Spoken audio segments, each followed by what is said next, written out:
रात के 12 बज चुके थे।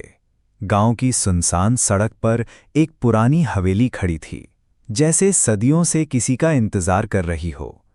लोग कहते थे कि इस हवेली में दरवाजे अपने आप बंद हो जाते हैं, खिड़कियों से चीखने की आवाज़ें आती हैं और कभी-कभी कोई परछाई दीवारों पर चलती दिखती है।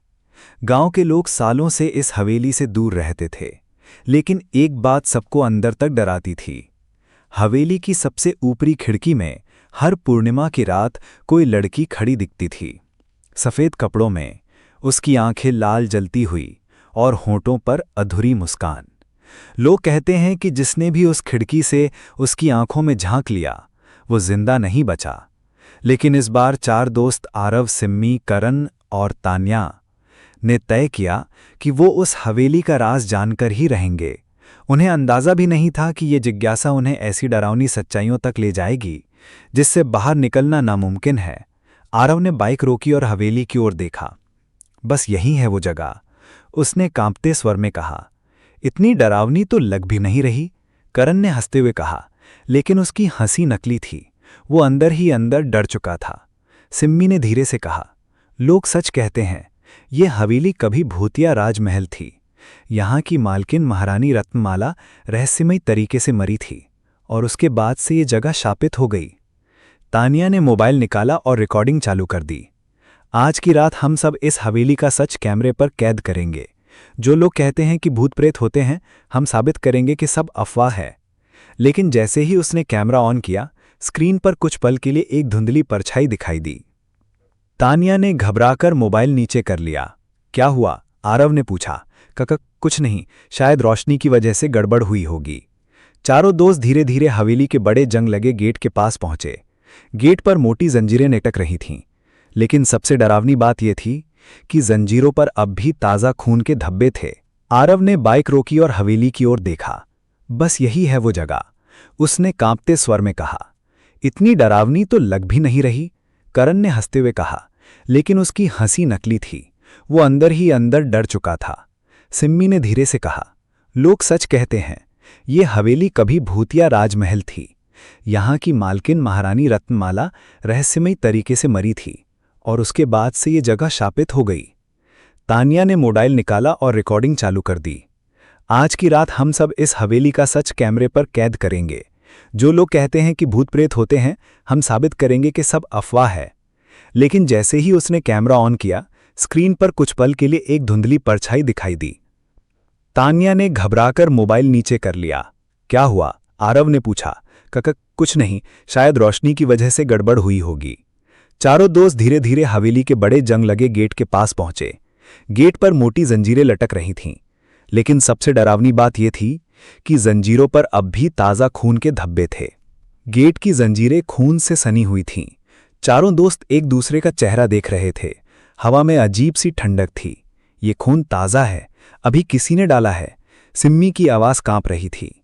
बकवास मत करो, शायद किसी जानवर का खून हो, करण बोला, लेकिन उसकी नज़रें बार बार गेट पर ही अटक रही थीं। आरव ने धीरे धीरे गेट को धक्का दिया। चर्रर्रर्र, लोहे की आवाज़ पूरे जंगल में गूंज गई। गेट बिना ताले के खुल गया। ये तो और अजीब है, इतनी बड़ी हवेली का गेट खुला कैसे है? तान्या बुदबुदाई। चारों अंदर कदम रखते ही महसूस करने लगे कि जैसे उनके पीछे गेट अपने आप बंद हो गया हो। धड़ाम! चारों ने चौंक कर पलट कर देखा। गेट सचमुच अपने आप बंद हो चुका था। भाई, अब तो मजाक भी डरावना लग रहा है। करण की आवाज़ सूख गई थी। अंदर का हॉल बहुत विशाल था। दीवारों पर जालों की मोटी परत, टूटी खिड़कियां और फर्श पर बिखरी हड्डियां। ये इंसानी हड्डियां तो नहीं? सिम्मी ने डरते हुए पूछा। चुप रहो, आरव बोला, लेकिन उसकी आंखें भी फर्श पर पड़ी खोपड़ी पर ही टिक गई।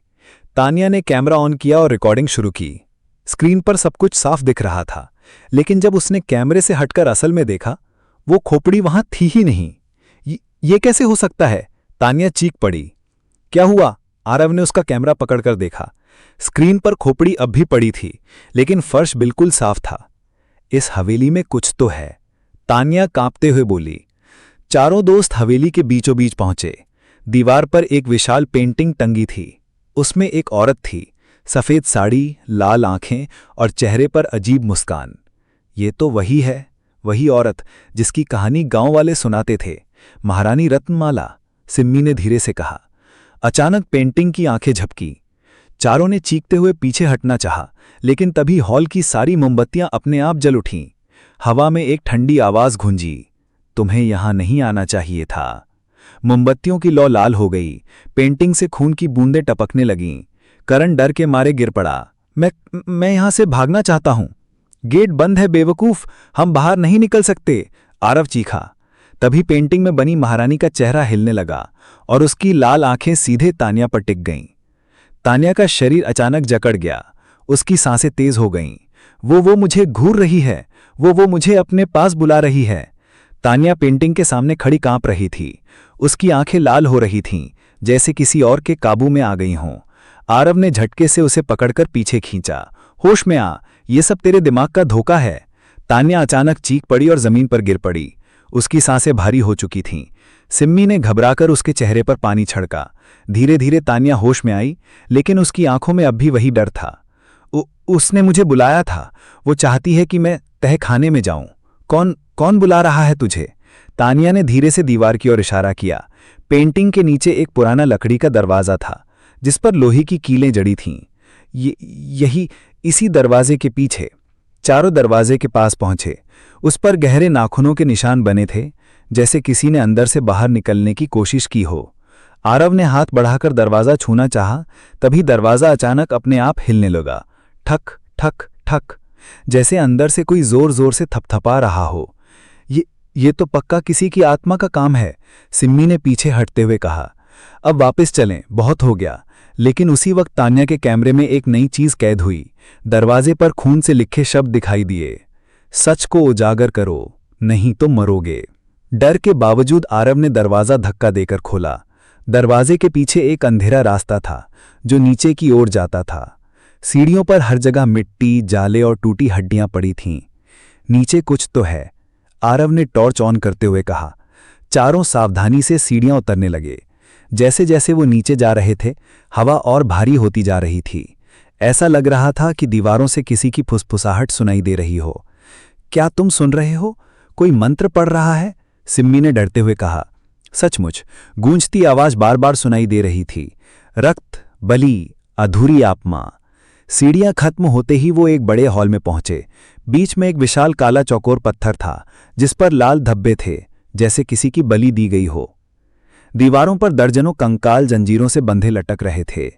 उनकी आंखों के खाली गड्ढों में अंधेरा, ऐसा मानो कोई अब भी उन्हें देख रहा हो।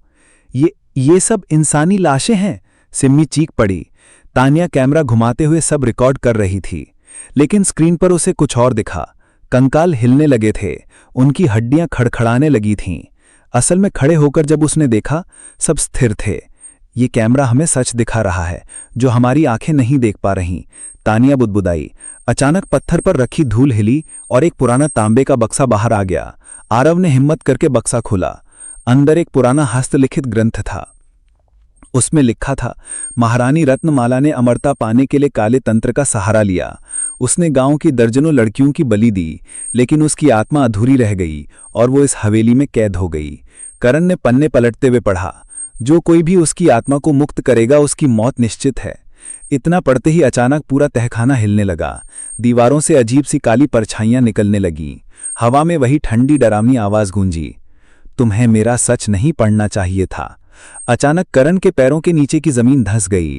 वो चीखता हुआ नीचे अंधेरे गड्ढे में गिर पड़ा। करण! तीनों चीखे, लेकिन गड्ढे से सिर्फ खून की छींटें ऊपर उछलीं। उसकी चीख कुछ ही सेकंड में खामोशी में बदल गई। सिम्मी की आंखों से आंसू निकल आए। वो उसे ले गई। अंधेरे में लाल आंखें चमक उठी। हॉल की छत पर महारानी रत्नमाला की आत्मा धीरे धीरे प्रकट होने लगी। उसकी लंबी चोटी, सफेद साड़ी और खून से सना चेहरा देख तीनों दोस्तों की रूह कांप गई। एक चला गया, अब अगला कौन? उसकी आवाज गूंजी।